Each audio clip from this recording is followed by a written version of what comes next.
오늘 우리에게 주신 하나님의 말씀 보도록 하겠습니다. 오늘 우리에게 주신 하나님의 말씀은 마태복음 24장 9절로 14절까지 말씀입니다. 마태복음 24장 9절부터 14절까지 말씀입니다. 귀하신 하나님의 말씀 받들어서 읽도록 하겠습니다.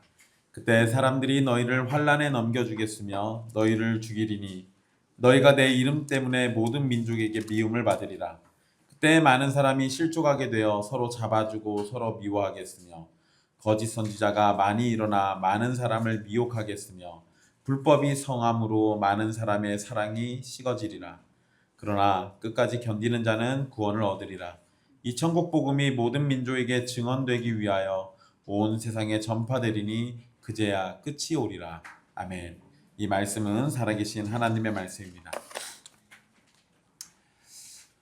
지난주 우리 예수님께서 재난의 시작에 일어날 일을 말씀하신 부분을 함께 살펴봤습니다. 전쟁과 전쟁의 소문이 있고 민족이 민족을, 나라가 나라를 대적하며 기근과 지진이 일어날 겁니다.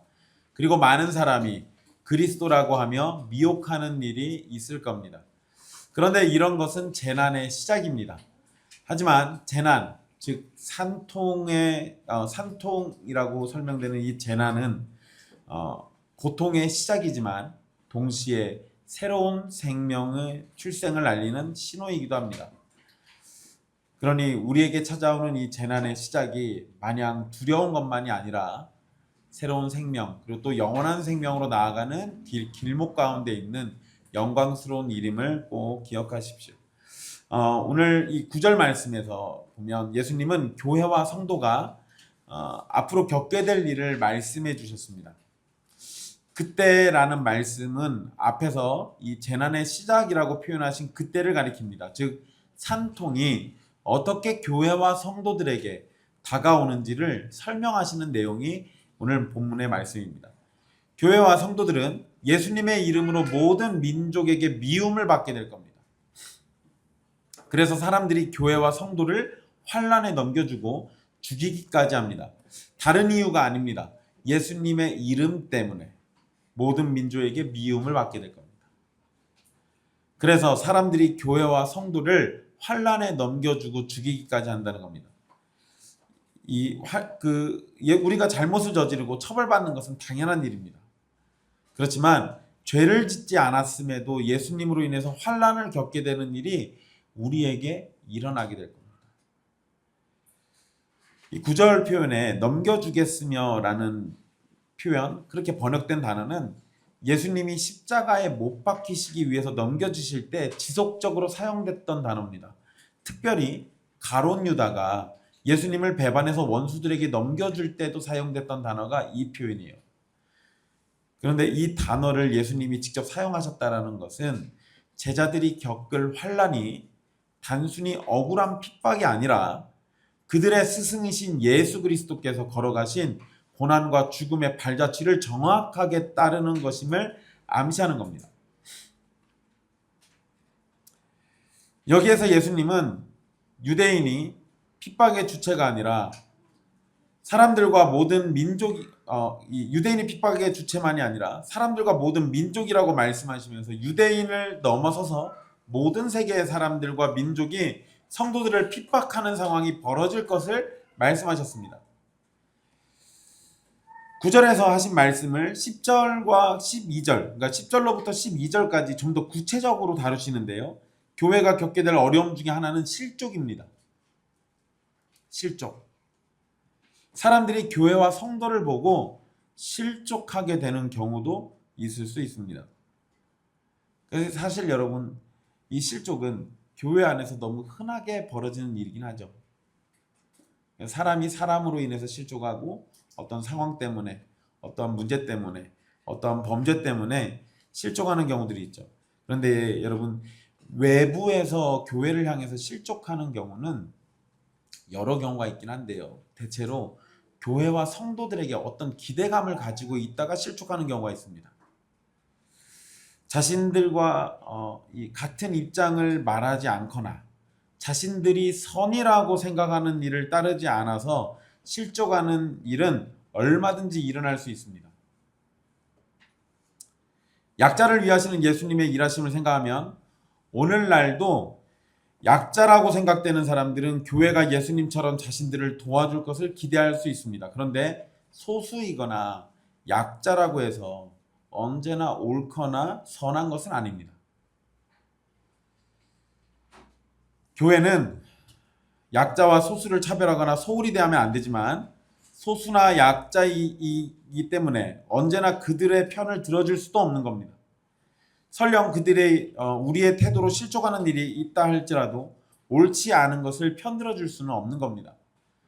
그래서 이런 일 때문에 우리가 외부로부터 실족하는 상황들을 경험하게 되는 거, 그런 건 괜찮아요. 그런데 예수님의 말씀은 교회 밖의 사람들이 실족하는 걸 포함해서 교회 안에서 실족하는 일도 벌어질 것을 의미합니다. 특별히 예수님의 표현을 잘 보면 이거는 교회 안에서 벌어진 일로 우리가 더 좁혀서 이해할 수 있어요. 즉 10절의 말씀은 실족하게 된 사람이 교회 안에서 성도를 원수들에게 잡아주고 미워하게 될 것을 의미합니다. 한 가족이라고 생각하고 한 몸이라고 생각했던 사람 가운데 거짓 성도가 있을 수 있고 그런 사람으로 인해서 참 교회와 성도가 고난과 핍박으로 넘겨진다는 겁니다. 사실 교회 밖의 사람들에게 이런 일을 당하는 것은 우리가 예상하고 마음에 준비를 할 수 있습니다.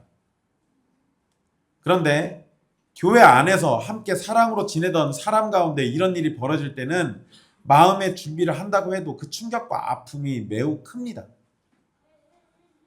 하지만 예수님은 교회 안에서 그런 일이 벌어질 거라고 말씀하셨어요. 우리 안에서 실족하는 일이 일어나고 잡아주고 미워하는 일이 분명 벌어질 거라는 겁니다. 그러니까 교회 안에서 이런 일이 벌어지는 거를 너무 두려워할 필요는 없어요. 어쩌면 그게 우리의 상황일 수도 있어요. 우리가 마주해야 할 현실입니다. 거기다가 여러분 교회 안에 참 성도들만 다 와서 앉아 있으면 이런 거 걱정 안 해도 돼요. 물론 참 성도들만 있다 하더라도 그 안에는 실족하는 일이 분명히 있습니다. 그렇지만 참 성도들은 다시 회복될 거예요. 참 성도가 하나님의 백성들을 팔아넘기는 일은 없을 겁니다. 그런데 교회 안의 성도들 중에 참 성도가 아니라 가라지 같은 자들도 있을 수 있잖아요. 그들이 원하는 바를 얻지 못했을 때, 그들이 실족하게 되었을 때 그 문제가 우리 안에서 더 큰 문제로 발생한다는 거예요. 11절에서 예수님은 거짓 선지자가 많이 나타날 것이고 많은 사람을 미혹할 것이라고 말씀하십니다. 사람들의 거센 핍박이 있고 내부에서는 실족한 사람들로 서로 미워하는 일이 벌어지는 가운데 거짓 선지자라는 치명적인 공격이 이어서 들어올 겁니다. 이게 제일 무서운 거예요. 이 상황이 제일 힘든 겁니다. 실제 유대 역사에서는 거짓 선지자들이 많이 있었고 표적을 보여서 사람들을 미혹했다는 기록이 유대 역사서에 기록되어 있습니다. 하지만 거짓 선지자가 나타나는 것은 유대인들 사이에서만 일어나는 일이 아닙니다. 사실 여러분 우리나라에 자칭 메시아들이 언제 가장 많이 나타나는지 아십니까? 세상이 혼란스러워. 그러니까 그 세상이 혼란스러운 언제? 세계상 초대식. 일제강점기, 구한말 이 시기에 자칭 메시아라는 사람들이 많았어요. 6.25 때 자칭 메시아 많았습니다. 6.25가 끝나고 우리나라가 전쟁 직후에 그 폐허 속에서 다시 일어나려고 할 때 그때 자칭 메시아들 많았습니다. 그리고 여러분 그 당시에 한국 교회를 휩쓸었던 신앙이 기복 신앙이 그때부터 뿌리내리기 시작합니다. 그게 폐허 속에 있는 사람들에겐 힘을 주긴 하죠. 우리도 열심히 노력하면 또 하나님께 열심히 구하면 우리도 잘 먹고 잘 살 수 있다. 그래서 그게 그 전쟁의 폐허를 극복하고 이겨낼 힘이 될 수도 있지만 그것이 바른 믿음은 아니에요. 설령 우리가 이 폐허 속에서 굶주림 가운데 있다 할지라도 선하신 하나님의 손길을 기억하고 우리에게 이 아픔을 허락하신 하나님의 주권적인 선택 안에서 우리에게 뜻하신 하나님의 놀라운 계획과 사랑, 그리고 하나님의 이름을 위한 영광스러운 일들이 있을 거라는 그런 믿음을 가지고 태어 속에서도 믿음을 지키는 게 참 믿음이겠죠. 굶주리더라도, 헐벗더라도. 그런데 그거를 극복하기 위한 하나의 선택된 믿음이 기복신앙이었어요. 예수 믿으면 우리도 잘 먹고 잘 살 수 있다. 우리도 미국처럼 될 수 있다.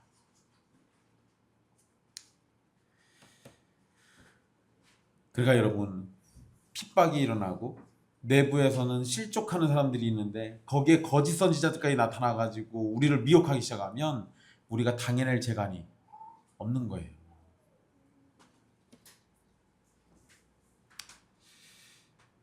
예수님은 거짓 선지자가 사람들을 미혹한다고 표현하셨고 그와 관련된 상세한 내용은 또 말씀하시진 않았습니다. 그런데 지금까지 역사 속에서 나타났던 거짓 선지자를 생각해 보면 상세한 내용을 말하지 않으신 것이 당연합니다. 11절에서 예수님은 거짓 선지자가 많이 일어나 많은 사람을 미혹할 것이라고 말씀하셨는데요.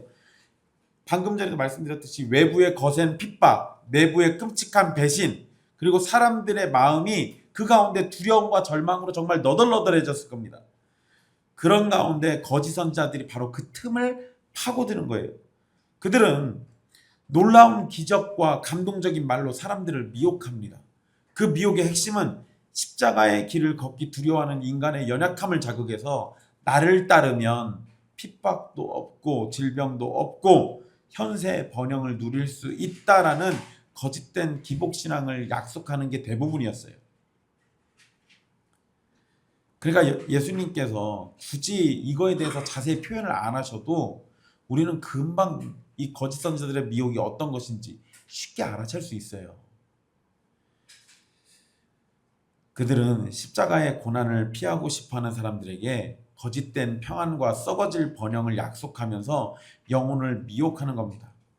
예수님은 12절에서 불법이 늘어날 것이고 불법으로 인해서 사람의 사랑이 식을 것이다 라고 말씀하셨습니다. 하나님의 법을 무시하고 어기는 모든 활동이 불법이고 그러한 불법으로 인해서 사랑이 식게 됩니다. 여러분, 불법과 사랑의 관계가 무엇이기 때문에 도대체 이런 결과가 나타났는지는 간단히 연결됩니다. 불법은 하나님의 법을 어기는 것인데 하나님의 법인 율법은 사랑을 기본으로 담고 있습니다.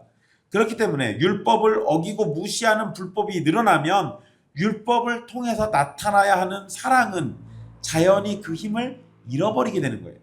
그래서 불법이 늘어나면 불법으로 인해서 사랑이 식게 되는 겁니다. 하나님의 법을 지키지 않는 것은 하나님을 사랑하지 않는 것이고 자연스럽게 이웃을 향한 사랑도 불법으로 식게 됩니다. 또한 교회 안에 불법이 증가하게 되면 사랑이 식는 결과는 지극히 당연하게 나타나게 됩니다. 11절과 연결하면 거짓 선지자가 교회 안에 들어와서 거짓과 불법을 전하게 되면 교회의 본질인 사랑은 식어서 그 속에는 부정과 불법 그리고 증오만 가득하게 됩니다. 또한 9절로부터 10절에서 핍박과 환난이 성도와 교회에게 있을 것이라고 말씀하셨는데 그것의 결과로 자연스럽게 따라오는 것이 불법이 더 증가하고 사랑이 식는 겁니다. 결국 교회가 핍박 앞에서 진리와 말씀을 지키지 못하면 교회는 결과적으로 사랑이 식게 되는 거예요. 여러분, 제가 군대 제대하고 찾아갔던 교회가 저한테는 두 번째 모교회가 되겠죠. 원래는 제가 다른 교회 다녔었는데 그 교회는 그 뒤로는 안 갔으니까요.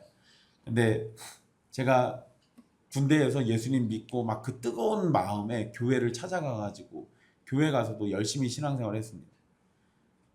근데 교회 가니까 목사님하고 장로님이 그렇게 싸우는 거를 제가 거기서 처음 봤어요. 성도들이 목사님 미워해가지고 험담하는 것도 거기서 처음 봤습니다. 좀 충격이었어요. 근데 그러다 보니까 목사와의 관계가 깨져 있다 보니까 교인들이 모이면 목사에 대한 미움이 증오로까지 불타올라서 그게 도저히 주체가 안 돼요. 결국에는 그때 있던 목사님을 쫓아냈어요. 그리고 새로운 목사님을 바꿨거든요. 여러분, 목사가 조금 못났어도 서로 사랑하고 사는 게 맞겠죠. 목사도 성도들이 조금 마음에 안 들어도 어떻게든 사랑으로 그 허물을 덮어가면서 어떻게든 자라나도록 함께 노력해야겠죠. 근데 그런 걸 하지 못하면 서로에게 미움밖에 더 남겠습니까? 그리고 교회가 미움으로 가득 차면 그게 어떻게 교회가 돼요? 예수님 뭐라고 하셨는가 생각해 보세요. 내가 너희를 사랑한 것 같이 너희가 서로 사랑하면 세상 사람들이 너희가 내 제자인 줄 알 것이다 라고 얘기하셨는데, 예수님이 우리를 사랑한 것처럼 우리도 서로 사랑해야 마땅한데 우리 안에 사랑이 식어버리면 세상 사람들이 우리를 보고 예수님의 제자라고 생각하겠습니까? 아니요, 그러지 않겠죠. 그런 일들이 우리 안에서 벌어질 수도 있다는 거예요. 얼마나 무서운 얘기입니까?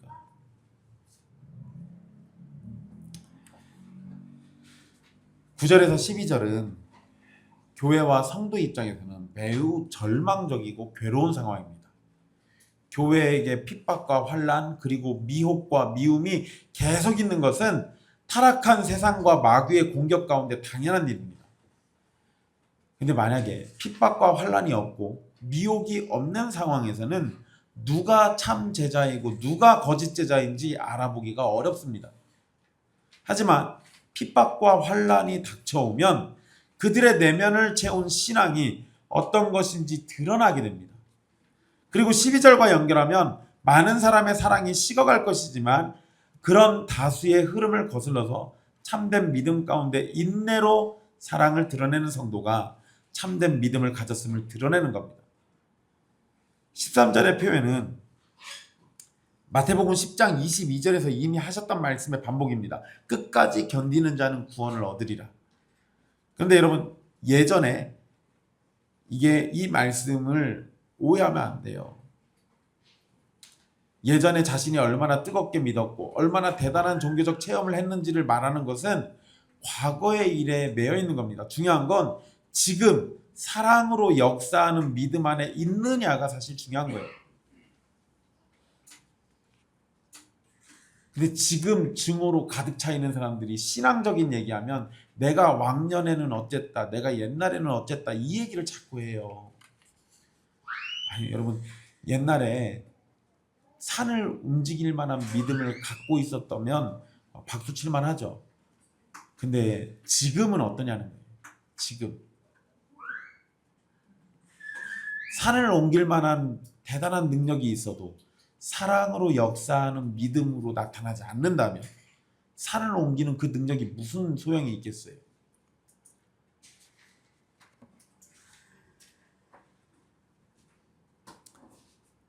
그래서 여러분, 예수님께서 13절에 하신 말씀에 대해서 우리 다시 한번 잘 생각해 봐야 하는데요. 일단 13절에 기록된 예수님의 표현은 자칫 사람이 견디고 구원을 얻는 것처럼 이해될 수 있습니다. 하지만 예수님의 표현은 끝까지 견디는 사람이 구원받기로 택함 받은 자라는 사실을 드러낸다는 겁니다.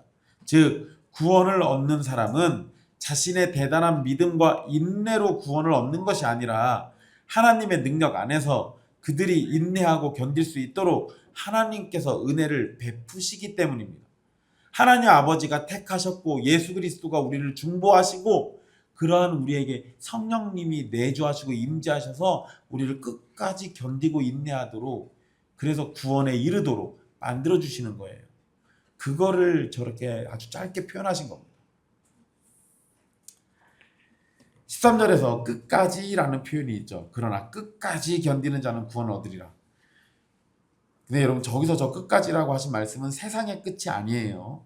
우리의 생명이 다하는 날까지를 의미합니다. 그러니까 여러분들에게 허락된 그 날까지를 얘기하는 거지 세상의 종말을 의미한 건 아닙니다. 이제 곧 오는 종말의 때를 잘 버티라고 주신 말씀이 아니라 주님이 오실 때까지, 우리의 삶이 허락된 때까지 신앙의 경주를 하나님의 은혜 속에서 잘 하라는 명령입니다.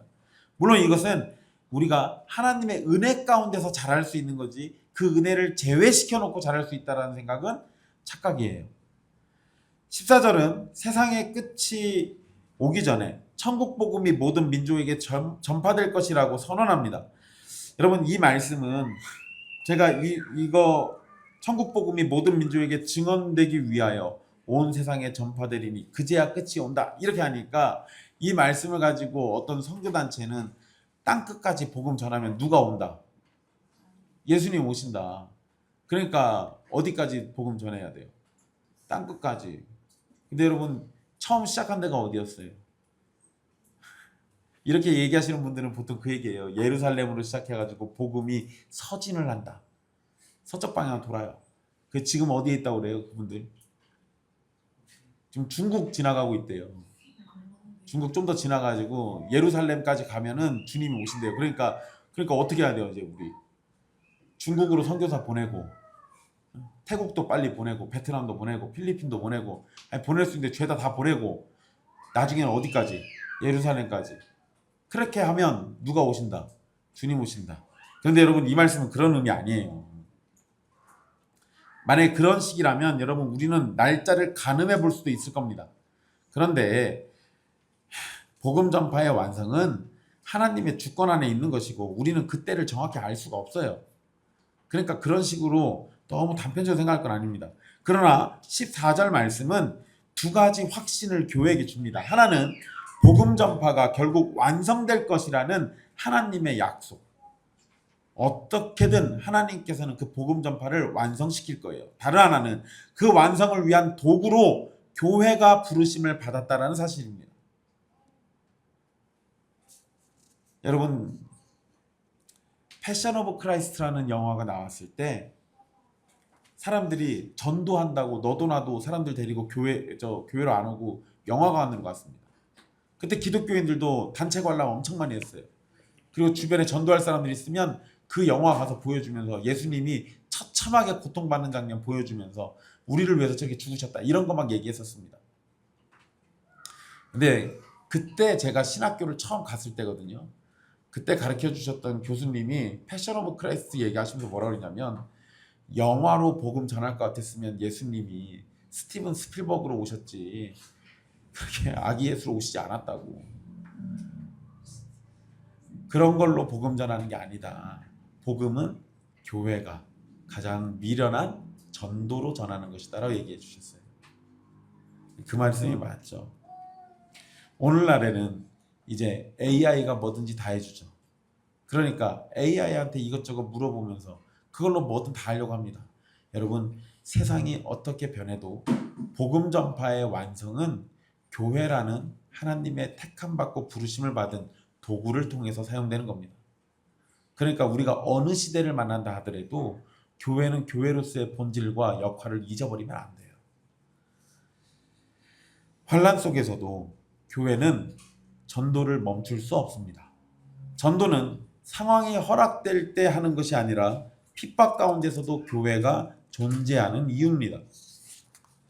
교회와 성도는 어려운 가운데서 끝까지 견디는 삶을 살게 됩니다. 그리고 그런 가운데 복음이 온 세상에 전파되는 때가 분명 올 것이고 정말로 세상의 끝이 그러면 오게 된다는 거예요. 그러나 그때는 우리가 알지 못하지만 그러면 우리는 뭐 해야 돼요? 그저 주님이 맡겨주신 사명을 따라서 우리는 환난을 잘 견뎌내고 할 수 있는 대로 복음을 전하면서 사는 겁니다. 환난과 핍박 그리고 미혹이라는 것은 복음 전파를 방해하는 요소가 되겠지만 그러는 중에서도 복음은 계속해서 전파되고 결국에는 온 세상에 전파되어 세상의 끝을 오게 할 겁니다. 또한 9절에서 모든 민족에게 교회와 성도는 미움을 받게 됩니다. 하지만 교회와 성도는 모든 민족에게 천국 복음을 전파해야 합니다. 즉 성도는 자신을 미워하고 죽이려는 모든 민족을 향해서 복음을 들고 나가야 하는 역설적인 사명을 부여받은 겁니다. 제자들 그리고 교회와 성도가 환난과 죽음을 당하고 세상에서 미움을 받는 이유는 그들이 윤리적으로 타락했거나 성격이 모나서가 아닙니다. 사실 여러분 우리가 윤리적으로 타락하거나 성격이 모나가지고 미움받는 경우도 있어요. 그거는 우리가 처참하게 반성해야 할 부분인 거고요. 그거 말고 세상이 우리를 죽도록 미워하는 이유가 그런 건 절대 아니에요. 오직 그들의 마음 가장 깊은 곳에서 예수 그리스도의 이름이 새겨져 있기 때문에 예수 그리스도와 무관한 세상이 성도들을 미워하는 겁니다. 세상은 자신의 힘으로 구원을 말하고 자신의 탐욕을 선으로 치장합니다. 하지만 십자가 복음은 인간이 철저히 타락한 죄인이고 우리의 의로운 행위는 다 더러운 옷과 같아서 지옥을 피할 수 없음을 선언합니다. 복음은 타락한 인간의 교만을 철저히 짓밟고 우리의 모든 것을 내려놓은 채 오직 그리스도의 은혜 앞에 엎드려 항복할 걸 요구합니다.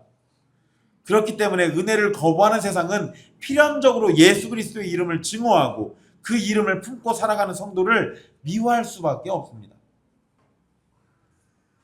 예수님을 믿으면 고난이 면제되거나 세상에서 성공할 것이라는 가짜 복음에 속지 마십시오. 가짜 복음에 속으면 환난과 억울한 일이 찾아올 때 하나님을 향해서 원망과 불평을 쏟아냅니다. 하지만 성경의 진리는 삶에 찾아오는 고난이 우리를 버리신 표적이 아니라 주님의 거룩한 십자가가 그 십자가 고난에 참여하는 영광스러운 특권임을 알려주는 거예요. 극심한 핍박이 오면 즉각적인 메시아의 승리와 영광의 왕관을 원했던 사람들은 실족하게 되겠지만 그걸로 인해서 공동체 안에서는 알곡과 가라지가 구별되게 될 겁니다. 여러분, 극심한 핍박이 올 때, 또 환란이 찾아올 때 성도들이 붙잡혀가서 고문을 당하거나 이러면 잠시 잠깐 배교를 하거나 이럴 수도 있어요.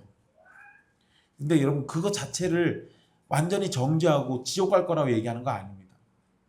우리가 연약하기 때문에 우린 그런 외부의 위협 앞에 잠시 굴복될 수도 있어요. 그렇지만 그 외부의 위협이 우리의 영혼을 완전히 굴복시키지 못하는 거예요.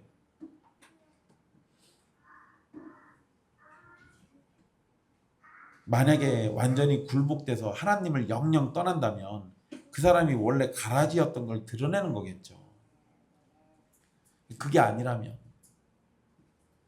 잠깐 내가 범죄했다가도 회개하고 다시 주님 앞에 서서 하나님의 은혜 받는 자인 것을 다시 드러내게 될 겁니다. 그게 신자들이 갖고 있는 영광스러운 구원의 은혜예요.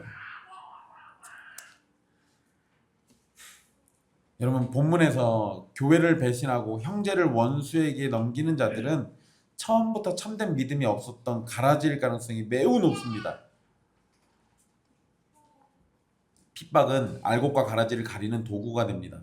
물론 참된 성도도 심각하게 실족할 수도 있어요.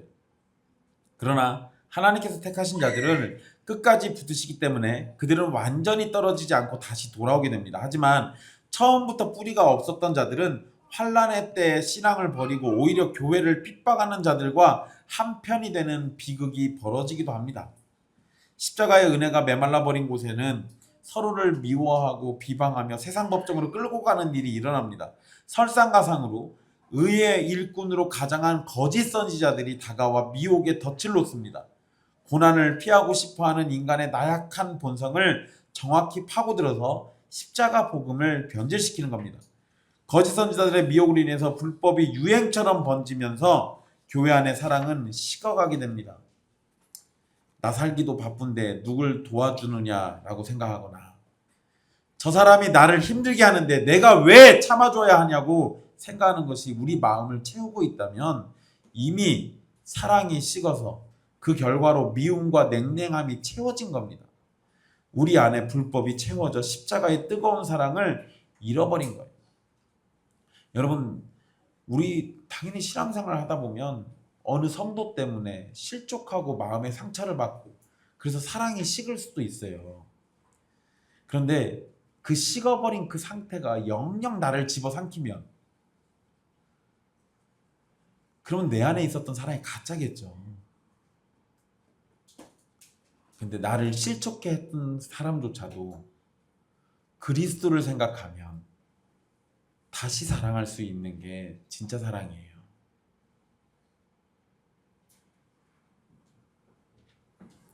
우리는 굳은 결심으로 믿음을 지키려고 하지만 베드로가 그랬듯이 우리의 의지나 결단은 우리를 굳세게 지켜주지 못합니다. 우리는 본질상 하나님과 이웃을 사랑할 능력이 없어요.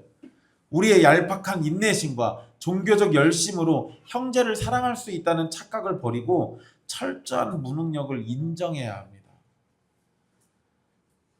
이러한 절망적인 상황 속에서 우리가 구할 것은 베드로 같은 죄인까지도 찾아가 구원해 주시는 그리스도의 은혜뿐이에요. 우리의 구원은 내가 배신하지 않고 잘 견뎌내서 얻는 것이 아니에요. 나 같은 배신자도 끝까지 추적하고 찾아주셔서 은혜 베풀어 주시는 예수님 때문입니다. 수없이 주님을 배반할 때도 십자가에 피 묻은 손으로 나를 꽉 쥐고 절대 놓지 않으시는 주님의 일방적이고 압도적인 은혜 때문에 그래서 구원받는 거예요. 우리의 사랑은 이기심으로 인해서 하루에도 12번씩 차갑게 식지만 우리를 위해 생명을 내어주신 예수 그리스도의 십자가 사랑은 절대 식지 않습니다. 그래서 성경이 그렇게 표현하는 거예요. 자기 사람들을 사랑하시되 끝까지 사랑하셨다. 괜히 그렇게 표현하는 게 아닙니다. 그 끊어지지 않는 은혜가 차갑게 굳어버린 우리의 마음을 녹이고 사랑의 불씨를 다시 살려서 원수처럼 미워하던 완악한 마음을 생명의 자리로 이끌어 주십니다. 예수님의 가르침은 교회가 무력하게 죽음을 직면할 것처럼 보이지만 끝까지 견디는 자는 구원을 얻으리라는 말씀과 복음이 온 세상에 전파된다는 약속은 결국 교회가 맡겨진 사명을 완성하게 될 것을 확증하는 겁니다. 환난은 복음을 가두는 감옥이 아닙니다. 우리 안에 살아계신 예수 그리스도의 능력과 사랑을 세상 앞에 가장 찬란하게 증명할 수 있는 영광의 무대예요. 세상이 교회와 성도를 핍박할 수는 있어도 복음의 전파는, 그리고 복음의 능력은, 그리고 복음의 영광은 절대 막을 수 없습니다. 사랑하는 형제자매 여러분, 복음 전파라는 위대한 사명의 길은 절대 꽃길이 아닙니다. 예수님은 우리에게 황금빛 환상을 약속하시지 않았어요. 오히려 미움과 배신, 거짓과 냉랭함이 가득한 현실을 미리 말씀해 주십니다. 그렇다면 우리는 어떻게 살아야겠습니까? 오늘 주신 말씀을 통해서 생각해 볼 건 먼저는 우리에게 찾아오는 고난을 이상한 일로 여기지 마시라는 겁니다. 예수님의 이름 때문에 손해보고 오해받고 외면당할 때 왜 나에게 이런 일이 일어나는가 라고 묻기 전에 나는 지금 주님의 길을 따르고 있는가? 그걸 먼저 물어보십시오.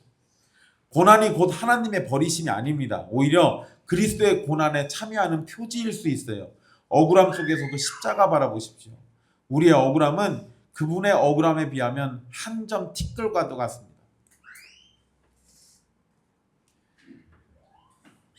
그리고 사랑이 식지 않도록 깨어 있으십시오.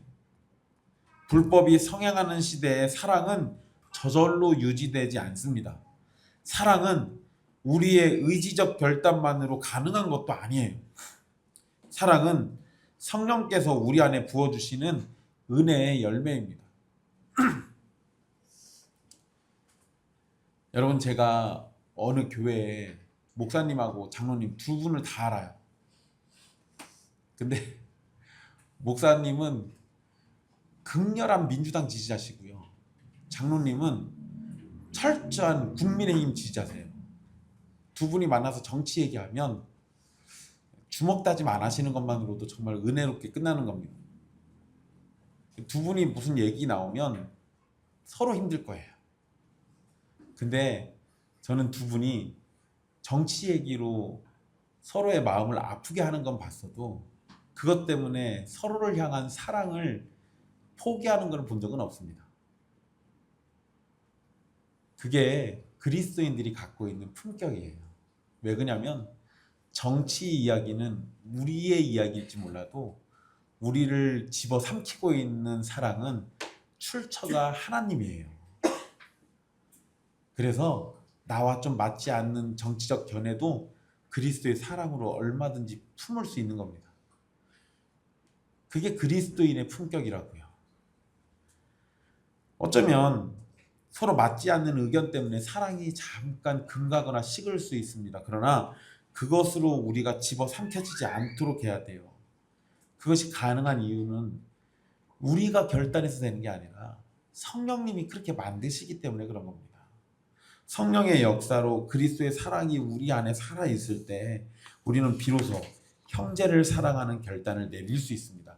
그렇기 때문에 사랑이 식지 않으려면 우리 자신의 의지를 더 불태우는 것이 아니라 그 사랑의 원천이신 그리스도께로 더 깊이 나가야 합니다.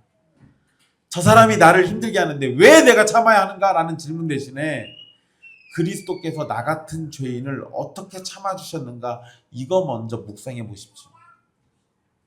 그리고 그 안에서 사랑을 찾으신다면 그러면 내 마음을 힘들게 하는 그 누구라도 얼마든지 용서하고 사랑할 수 있어요. 왜? 예수님이 먼저 나를 그렇게 사랑해 주셨으니까. 말씀을 떠나면 사랑은 반드시 식습니다. 율법의 완성인 사랑은 하나님의 법 안에서만 살아 숨쉬는 겁니다. 말씀을 가까이 하고 기도로 자신을 살피며 작은 순종으로 사랑을 실천하십시오. 성령님께서 여러분들을 반드시 사랑의 사람들로 만들어 주실 겁니다. 그리고 사람을 의지하지 말고 은혜를 붙드십시오. 교회 안에서도 실족이 있고 배신이 있습니다. 그때 우리의 믿음이 사람에게 매여 있다면 함께 무너질 겁니다. 그러나 우리의 구원은 사람의 손에 달려 있지 않고 십자가에서 피 흘리신 주님의 손에 달려 있습니다. 끝까지 견디는 자가 구원을 얻는다는 말씀은 우리의 강함을 요구하는 말씀이 아니라 우리를 붙드시는 하나님의 신실하심을 신뢰하라는 초청입니다. 이러한 신뢰를 가지고 우리를 미워하는 세상을 향해서 복음을 들고 나가십시오. 우리를 미워하는 모든 민족에게 복음을 전하라는 이 역설적인 명령을 절대로 잊지 마십시오. 세상이 등을 돌릴수록 교회는 입을 열어야 합니다.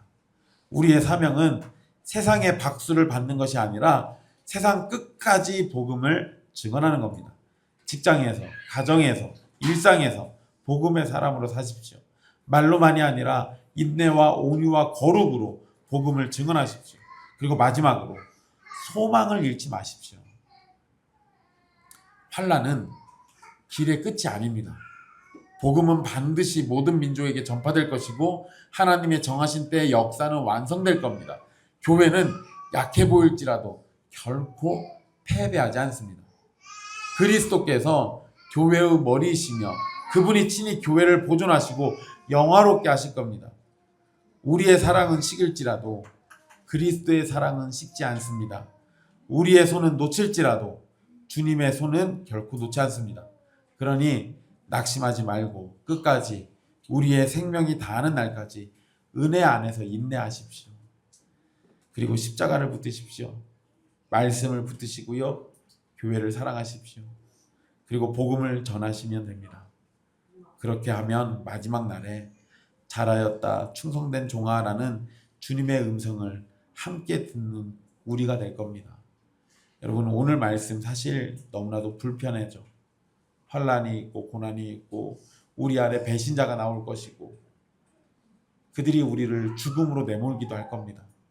그렇지만 끝까지 견디도록 우리에게 구원을 주시는 하나님이 계십니다. 그 하나님으로 위로받으시고 그 하나님이 우리를 또 끝까지 사랑하신다라는 그 말씀도 잊지 마십시오. 기도하겠습니다.